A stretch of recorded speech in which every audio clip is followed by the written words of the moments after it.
Welcome to the Future of Pickleball. This is the show where we talk with the leaders and shakers who are making things go in the sport of pickleball. Today our guest is Rob Nunnery. He has been a podcaster, a pro player, an international traveler in pickleball. Rob, welcome to the show. Let's get started.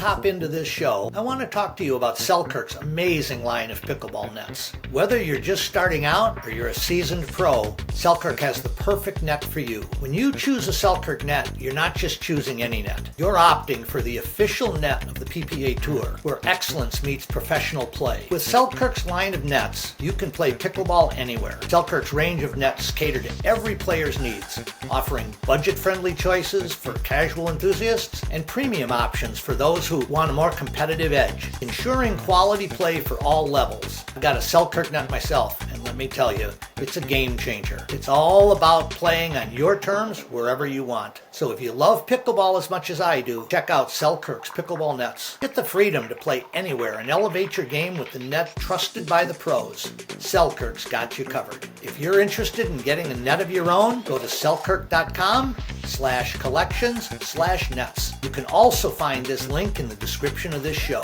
All right, let's jump into it. Well, Rob Nunnery, welcome to the show.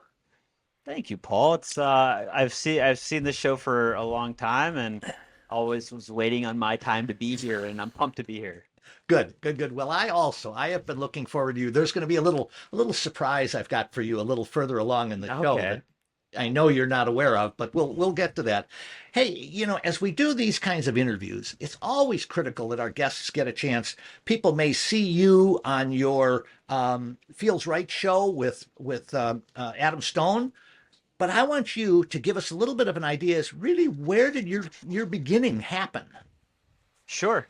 It was the very end of 2019. I was living in Austin, Texas, and I didn't really know what pickleball was until I had a buddy of mine talk to me about it, and that buddy is Adam Franklin, of Franklin Pickleball. His family is, they started Franklin Sports back in, I think, 1940 something, or forever ago. And he was like, yeah, our fastest growing segment's pickleball. And he was like, some of our top pros are former high level tennis players. And I played college tennis, and he knew that. So yeah, he mentioned it to me first. And then I took a lesson in Austin. I found it to be very weird that I was on the other end of it, because I had given so many tennis lessons in the past. And I was like, tell me the rules, tell me all the stuff. And that day that I took that lesson, I went home, created an Instagram post, and said, I am going to go pro within a year, and I'm going to document it here. And the rest is history. How fun. Before we get into some of the things that you've done, one of the things that really impressed me a great deal, because I've actually been watching you for a pretty long time, because I've been around the game like since the dawn of time. But one of the things that I want to do is would you give us a little bit of the specifics of how many pro tournaments have you won to date? Oh, I have no idea. That's a great question. I think it's just since last year. I think at 13 or 14 right now. So yeah, prior to that, I'm not sure of the actual number, but yeah, I've been having a blast this last year, playing a lot with some really talented partners, which I can credit a lot of those tournament wins to those guys and gals. So yeah. Well, it is actually, my research had shown 13, but I wanted to make sure I wasn't missing the mark. So that's very cool. Well, Andre, you guys have had a phenomenal run together. That's been a kind of a cool experience. Why don't you kind of expand on that a little bit? Yeah, I think we had a good run, and we were a good team, and we play the same way, and we're both really good competitors, I feel. I think that's probably our strength, is our will to win, truly. And the fact that we both like to drop, get to the kitchen, get into the dink rallies, that's kind of our bread and butter, and I think that's where we play best. And yeah, he's incredibly talented. He's had an amazing run the last couple of months, and even before, where he where he won MLP with the Orlando Squeeze, and then filled in for James Ignatowicz at a PPA and won the gold in mixed with Anna Bright, and then won the gold in men's with Matt Wright. So great run for him. Yeah, and he's super fun to play with. That's very cool. When I think back to having the amount of time that I've watched you come through the game and grow with it, it's hard to imagine we're talking to someone who's one of the sort of OGs of the game, and you're talking about 2019. But in pickleball years, of course, that whole thing, Yeah. is kind of nuts. When you finally made that move and you started recording and broadcasting your trip, your journey, how did that whole thing kind of take on a life of its own? Yeah, I think so in a past life, I had an advertising business that I left in 2017. And then I did a podcast called Fail On, which was essentially a interview type show similar to this one, where I would talk to different people that have seen success, whether it's business or music or sports, and kind of go through their journey of struggle and how they got to the top of their field. And at the time when this whole pickleball thing happened and I found it, I had kind of slowed down that podcast, and I was kind of just looking for like what's next in my life. I think I was 34 or 35 at the time, and didn't know if it was another business. I certainly didn't think it was going to be being a professional athlete. Like that was probably the last on the list of what I thought was possible moving forward. But getting into kind of the documentation of the journey is like I like big goals. I like big projects to work on. And I was like, you know what? I'm going to give this a year, see what happens with it. I have no idea if pickleball is going to be a thing. I just knew that I had a ton of fun playing it and that I wanted to kind of see where I could go with it. And I journaled and blogged basically on a site called Pickleball Portal. I don't know if some of those blogs are still up, but I basically just talked about like, hey, this is what I'm learning today. I lost because this guy was doing this. This is what I need to work on. And it was truly just like a kind of a beginner's mindset documentation of how to get better at pickleball. How could I really enjoy for people that don't know, let's spend a little bit of time talking about It Feels Right podcast that you do with Adam Stone, and then I'd like to also talk about what you're doing with the Destination Pickleball Show, because it really feeds into those things. But let's start with It Feels Right. You and Adam are really knowledgeable guys, and it shows in your podcast the depth and description and the analysis that you do. Is that something that came naturally to you? Did you get it through tennis? How did that come about? I think we're unique in respect to we're still. I mean, Adam was one of the top 5 players in the game when before he stopped playing. I'm still currently playing. I think we have a unique insight based on that. He sees things that I don't see. I see things that he doesn't see, and it's a good dynamic in terms of because he's still also doing commentary. He's a GM for an MLP team. He's helping coach some players. So he's still very much breaking down points, watching how the game's evolving. And I have the unique perspective of being on the court right now against these players and seeing what's working and what's not. So I just think it jives really well in terms of my insight and his insight. It complements each other pretty well. The thing that I find most interesting, being a long-term pickleball person, having watched the highest level of pickleball before it was a professional game, but to have seen the way the game has evolved and developed over the last 3 years is just on the order of amazing. Did you see that coming? Did you anticipate that, or did you have to react to that? Honestly, I'd love to say, yeah, I saw this coming. But in full transparency, it was a reaction for sure. I think the catalyst isn't so much. A lot of people are like, oh, well, now there's better athletes coming in. There have always been world-class athletes playing pickleball and pro pickleball, truly. I think the catalyst in my eyes was I can point back to a very specific time. I was playing with Adam Stone as a partner at the Delray Beach. I believe it was an APP, and we were playing Jay DeVilliers and Pat Smith. And Pat Smith had this new paddle, this Electrum raw carbon fiber paddle. And one of my best talents in pickleball at that time, was I was very good at getting out of the way of balls, letting out balls go. Like I had it really dialed. If somebody was hitting an out ball, I wasn't going to touch that thing. And I remember hitting a slice return, coming in. Pat Smith, rears back to hit a forehand. He wails on it. The trajectory clears my head.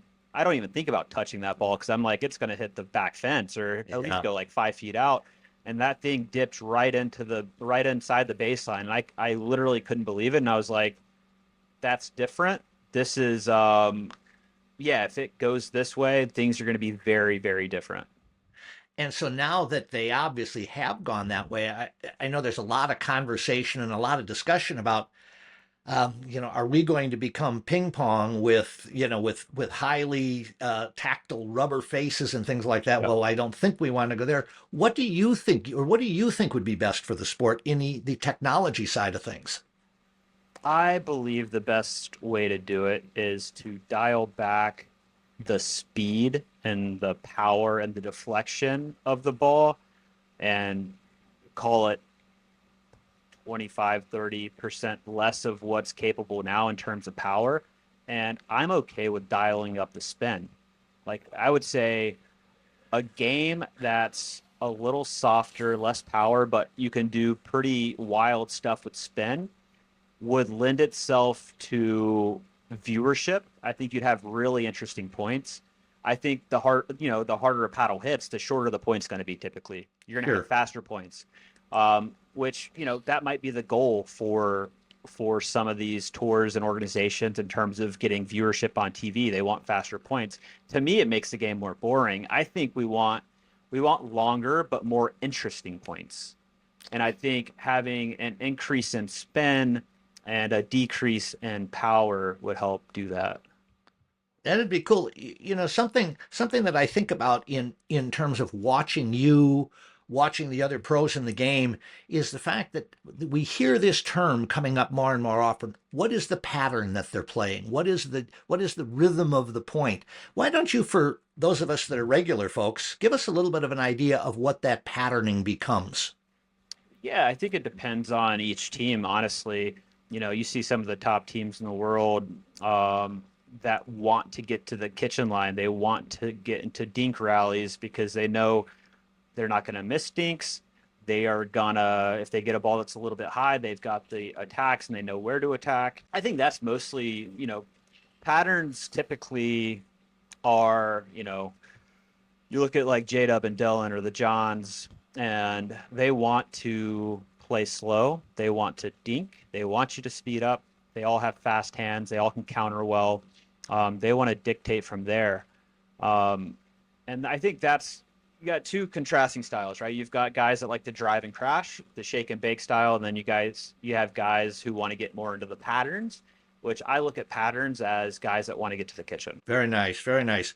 As we're talking here together, you're kind of at a little bit of a crossroads in life in the standpoint that you've had some health issues that have been affecting your ability to play. And Yeah.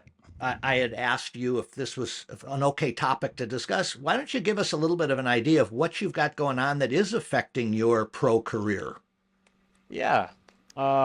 It's not something I've talked a ton about. I mean, I've alluded to it a little bit in terms of what's going on and being diagnosed with Crohn's disease back in May of last year.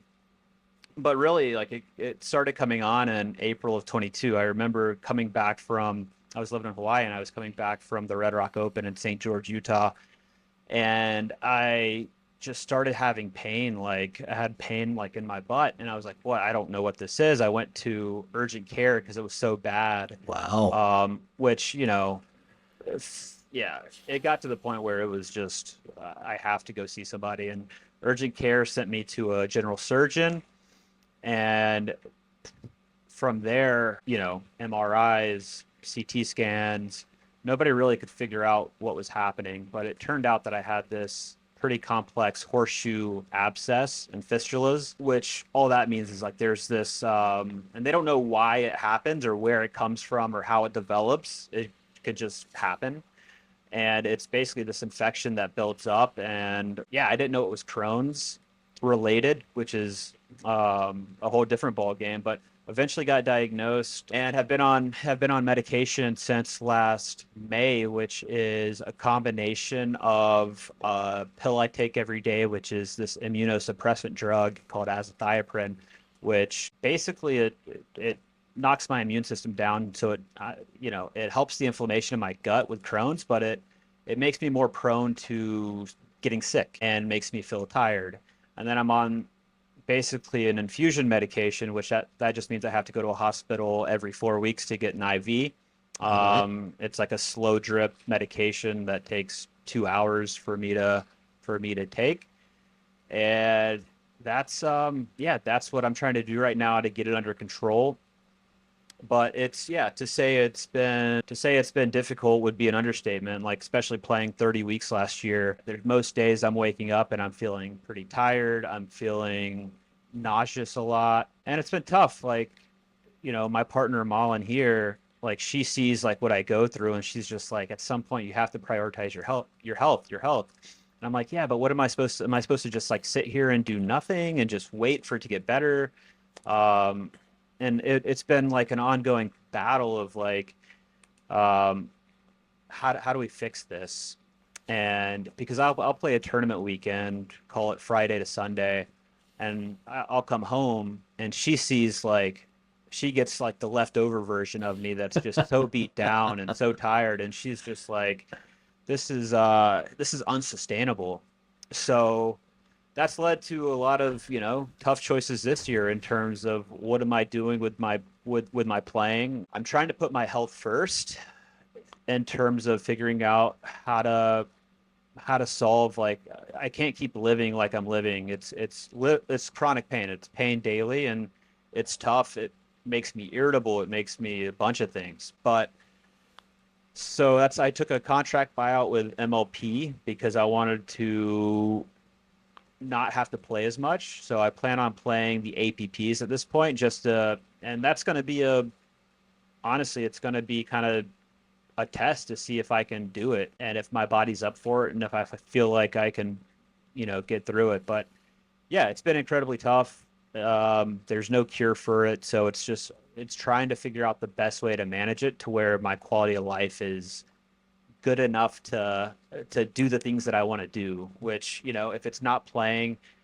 similar to you, Paul, I love podcasting. I love talking about the sport. I love helping it grow. So if it's not playing, I hope I, get it under control so I can keep doing things in pickleball because I love it. And we want you to manage that, buddy. We need you. Yeah. We need you doing what you do. And we've heard Adam talk about the fact that he's sort of the first of the little bit older pros that were the first kind of out of it, and you're not all that far behind him age-wise. Yeah. What are you thinking about in terms of what you'd really like to do in the future?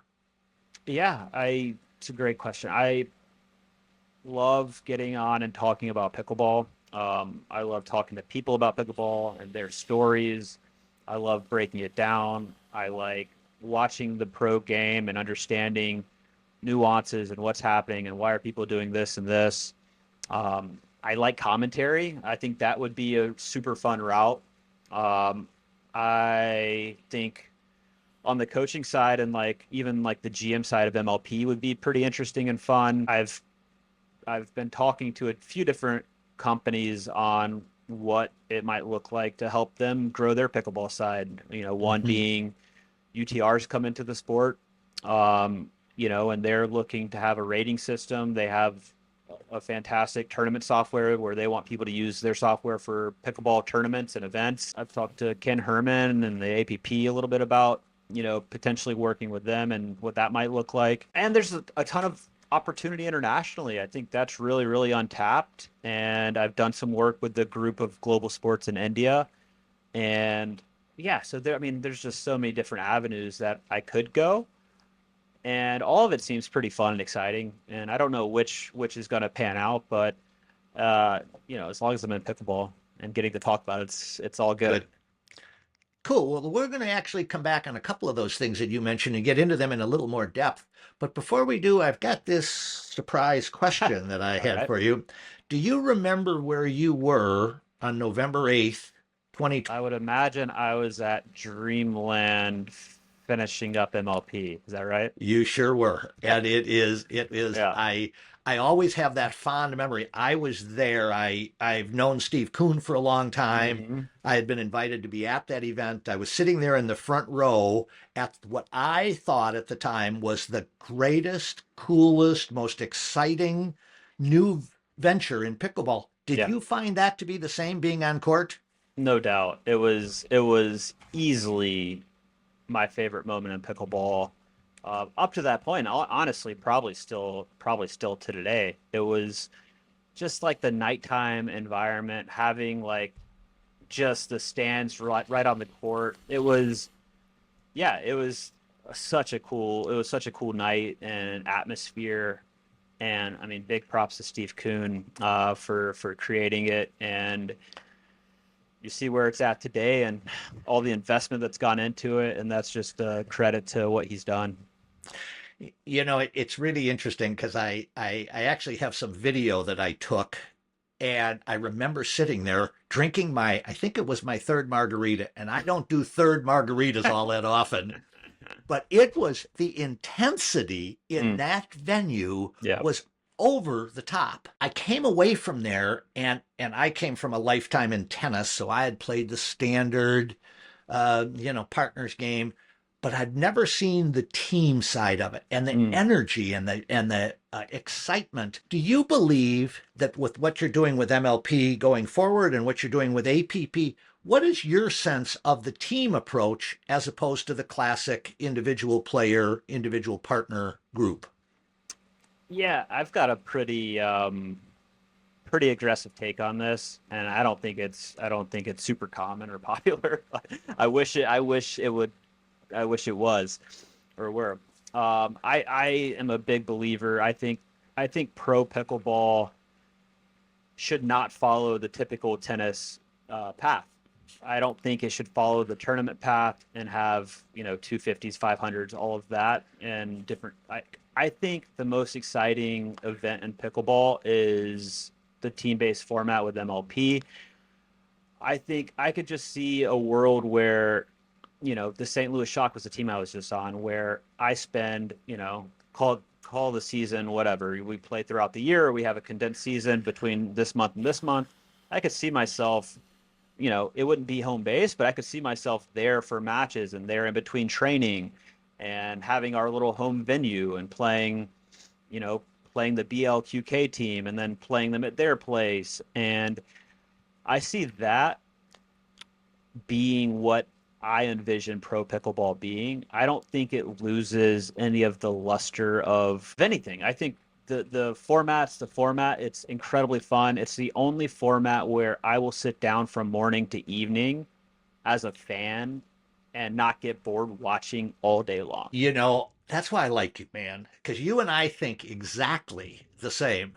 Um, I have thought to myself as an older, fairly high level player, what fun it would be to be going to playing in a tournament with 4 or 6 other contemporaries of mine flying in from all over the country to get into a big Airbnb, host a hell of a party, and play as a team and a group. I see things coming, and I really, you and I, maybe we ought to work on this together because that Sure. is a fun piece.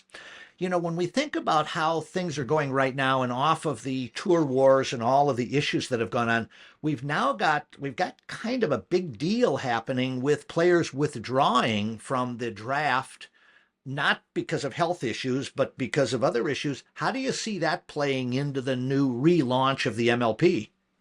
Yeah, I think it's always going to be part of it. For me also, like, health, I want less events. I don't want to have to commit to an additional 6 events, even though I love MLP and I think it's the best format. And like, yeah, I think that for those players that didn't sign contracts with MLP or PPA or UPA as it is now known, you're competing for a amount of money that I don't know what it is. So I was never told like, hey, you can come compete and you'll make money.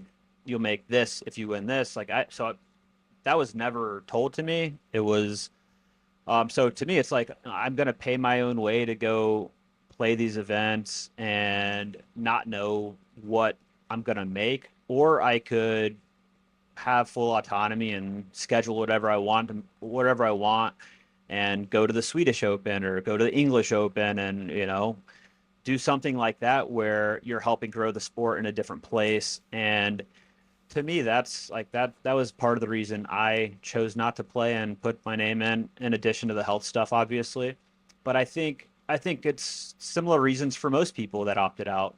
I think, yeah, outside of like the Johnson Five, I think, they were like, well, we're not signed with you. We're not going to give you our time and, our name recognition and all of that, which makes perfect sense to me.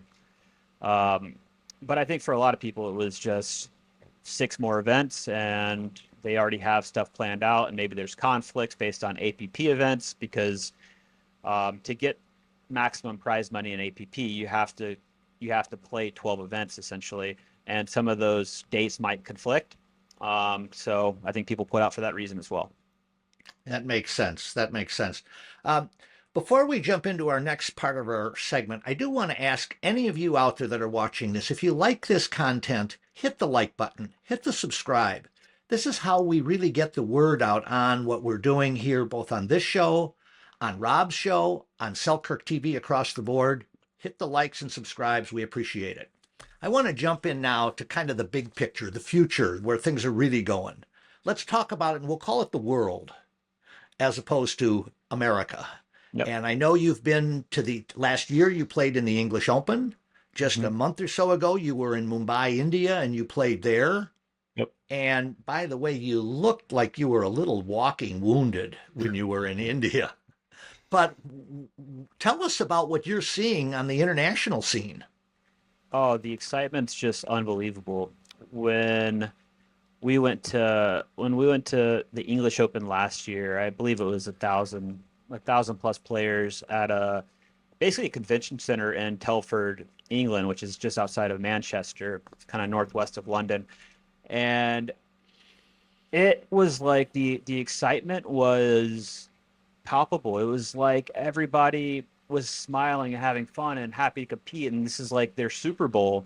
Whereas I think in the US, like there's so many tournaments and people are kind of just like numb, and it's very like, even at the amateur level, very like focused and competitive. And this felt more of just like a festival, and people are still wanting to win clearly, but like you have somebody from Norway talking to somebody from Spain, and it's like it was just this really cool atmosphere, and you had all these different countries connecting. And I think I would say, some people say like the rest of the world's like 2 to 3 years. I think the rest of the world's like, I think England's like 5, 6 years behind the US. So there's just so much opportunity over there, and players are so excited, and there's just nowhere to play in terms of like real facilities outside of like gym floors.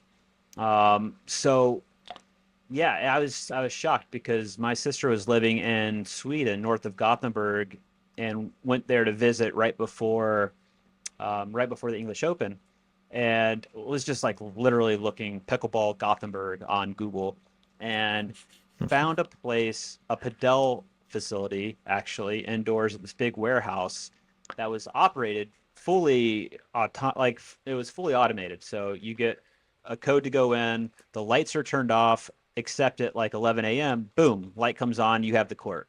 Otherwise, you can't see.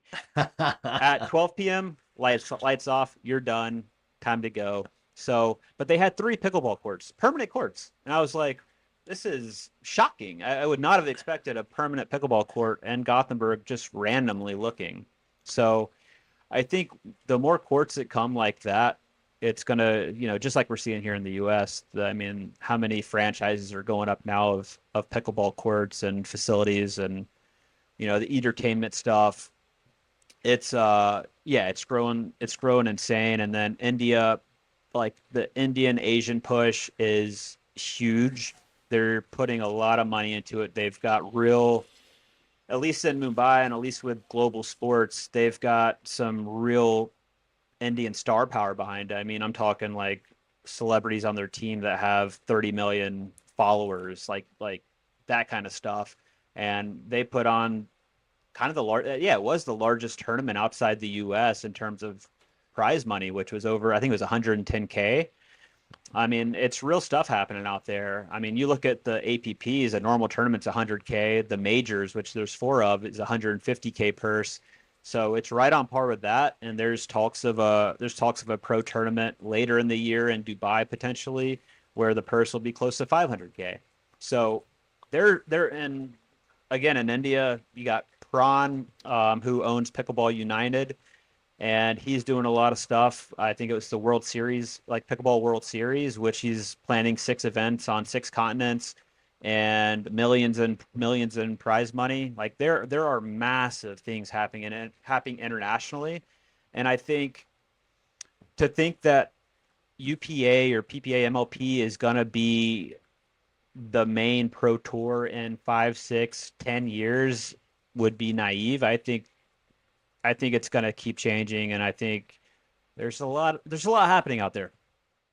Yeah, I've been watching what Liv is now doing where they've done golf, and now there's serious talk about them wanting to have a big impact in the tennis world. Hmm. And as fast as pickleball has been growing, I mean, here in the US, I think we've probably exceeded tennis in terms of participation at this point. It's going to be pretty logical for somebody to step into that and say, let's take this thing way beyond the North American shores and really make it go. I'm going to be doing a new segment on my show, and we're going to call it Selkirk World. And it really is about exactly the things you're talking about. I was recently talking to one of our people in Belgium, and she was telling me that the English Open is already registered at over 1,300, and it may be going past 1,400 before that ever gets going. And that's getting to be a heck of a tournament. And so it'll be fun to see those things. Absolutely. One of the things that's kind of interesting, and you might have some opinions on this, is a lot of talk about how does pickleball ever get into the Olympics? Will it get in there? And the issue of a international organization that has to become recognized as the singular organization. Do you see anything happening that way, or do you have any insights on what you feel might be moving that way? I don't know a ton on kind of the organizational side of it and who's kind of leading that charge. I do know, talking to like Prawn and Shashank, of Global Sports and Pickleball United in India, they've kind of finally got, um, there. I think in every country there's always people competing for that like organizing body, and I Right. think they've been able to come to a place where they have a united front now. I think Yeah, I think it's going to be important. I don't know how important pickleball is in getting to the Olympics. If it's necessary, if it's if it's actually useful. I know, talking to beach volleyball player Casey Patterson, who I used to do a podcast with, he actually thought getting into the Olympics hurt the sport on their end. So I don't have a huge opinion on the Olympic stuff, or I think the sport's definitely gonna have to get more organized.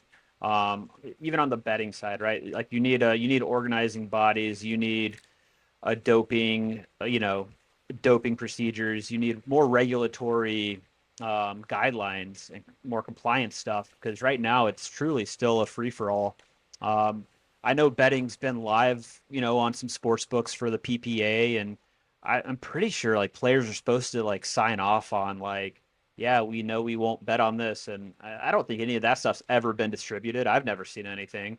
So there's just a lot of it's still the Wild West in terms of regulation. There are none. So I think it's going to require organizing bodies to help with that.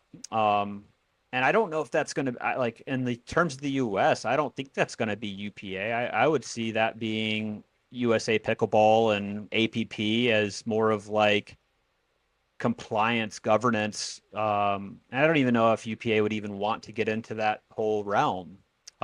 They feel like feels like they're doing their thing and they're focused on making money and getting eyeballs on the sport and growing the pro game. But yeah, I don't think that's necessarily the focus of USA Pickleball or the APP. And I think they're looking more at at it from like a grassroots growth standpoint.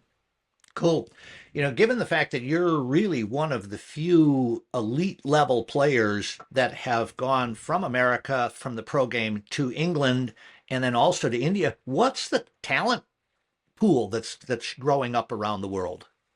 Yeah, I mean, there's a ton of talent. I think in India, especially, even the Indian Open final, like Andre and I won in 3 games. I wasn't moving necessarily very well, but we were able to do it. But those guys are good, man. Arman and Harsh, like they are good, talented players. And that's without even really seeing consistent high level pickleball, which is a very big deal in terms of development and getting better at the sport and being able to compete on a consistent basis at the pro level. Like you have to see pro level play often, and those guys Right. haven't. And the fact that they're already, I mean, they beat Jaden Broderick and Ryler DeHart, and that's a good team. That's a good APP team, and they handled them pretty easily, I think. So you're going to see, especially as like that contingent's coming over for the U.S. Open in Naples, and those guys are going to, you're going to get to see, the talent that India has, and even looking at because I went over there also last October and taught. They brought me over for a week, and I worked with all of kind of their up and coming players, all the way down to like 10 years old. And there's this 11-year-old who I think like skills wise is probably the best 11-year-old in the world. Like they have incredible talent coming up, and I think the more exposure they get, it's only up from there. How cool is that? One of the things that is just amazing to me, I've actually been in the game since about 2012. You were talking about the shortcomings of playing in gyms and things like that. Well, that was my world for 7, 8 years before we even fantasized about dedicated courts. So I'm not quite that put behind. I've actually had a couple of conversations with European developers that are beginning to think about coming in a significant way, whether it's a facility, an Hmm. entertainment type of operation. I think some things may begin to happen pretty quick that really draw eyes to the sport that way. Um, I want to just take a second. And for those of you that are watching this show, you're seeing what we're trying to do. If there are topics or there are guests that you would like to see us do on this show, please leave a note in the comments. Guys like Rob are not easy to find. Their level of knowledge and expertise. If you know somebody that really impresses you, put it in the comments. Let me know. As we begin to wrap up this interview, Rob, I want to talk about the things we've talked about, the things that you've done getting into the sport, bringing us to today. You've talked a little bit about the fact that you'd like to do things internationally and globally. What about broadcasting as a serious part of your future? Would that be of interest to you? Yeah, I would love it. I've gotten a few tastes of it. Last year at Beer City, I was able to commentate on singles day because I don't play singles, and it was just Adam Stone and I in the booth, which obviously we have a podcast together, so that chemistry and back and forth is really good and fun. The company and organization that's putting on the U.S. Open now, Pickle 4, they did a ballpark series this past summer, and I was fortunate enough to be able to play at Fenway Park, which how insane is that to play pickleball on the field at Fenway Park? But I was also able to do commentary with them, and it was just yeah, I could absolutely see myself doing commentary in the future. I think it's so fun. Like I said, if I have a future where I can just talk about pickleball, like that's a win for me. And that's yeah, I would be stoked. Well, let's make that happen. I don't know exactly what I Amen. can do to help, but we need to get you into that next level in fantasy world. I always like to be in fantasy world, talking about the future of pickleball. What do you see 3 to 5 years from now in this game that we all enjoy? Oh, I think we see a big, and it's been a topic of this conversation today, Paul. I think the international landscape is really matured. I think you'll see a pro tour internationally with big prize money.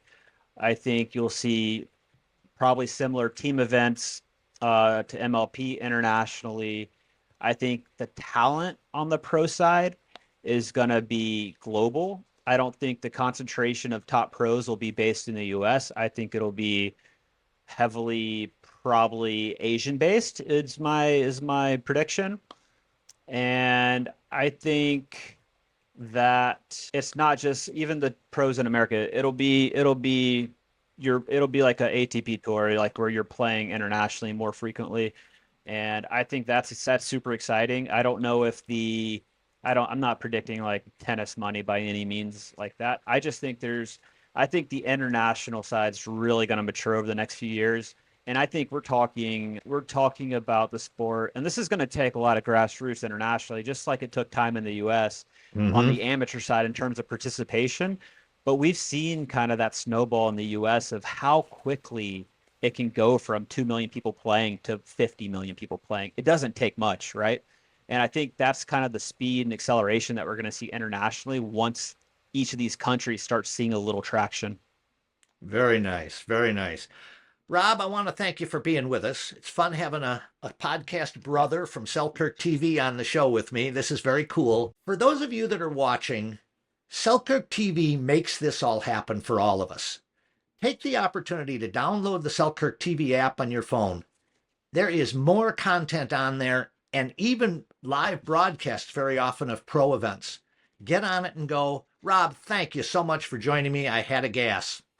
Oh, it was a blast. Thanks for thinking of me. And you do, just big props on hosting the show. You do an incredible job. You're a great host. You ask great questions. So, yeah, thanks for thinking of me.